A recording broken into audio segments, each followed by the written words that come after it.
Hi friends, welcome back to our channel. ఈరోజు video ఏంటంటే ఇది ఎల్జీ ఫ్రంట్ లోడ్ అనమాట.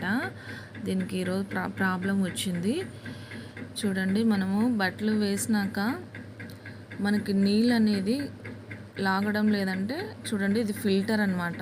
చెక్ చేసుకోవాలి. ఫిల్టర్లో మనకి డస్ట్ అంతా పేరుకుపోయినప్పుడు మనకి వాటర్ అనేది పైప్లోంచి లాగదనమాట మిషన్లోకి. నేను ఓపెన్ చేసి చూస్తే డస్ట్ అంతా ఉంది ఫిల్టర్లో. చూడండి ఎంత డస్ట్గా ఉందో.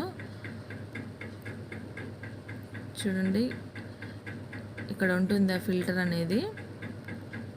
తీసేసినాం, దాన్ని తీసి నీట్గా బ్రష్తో క్లీన్ చేసుకోవాలి. ఆ డస్ట్ ఉండడం వల్ల వాటర్ అనేది ఆ పైపులోకి సప్లై కావడం లేదనమాట. మిషన్లో నీళ్ళు పడడం లేదు, అది సౌండ్ వస్తుంది, ఆగిపోతుంది మిషన్ అనమాట. చూడండి, దీనికి కూడా లోపల ఎంత డస్ట్ ఉందో నేను బ్రష్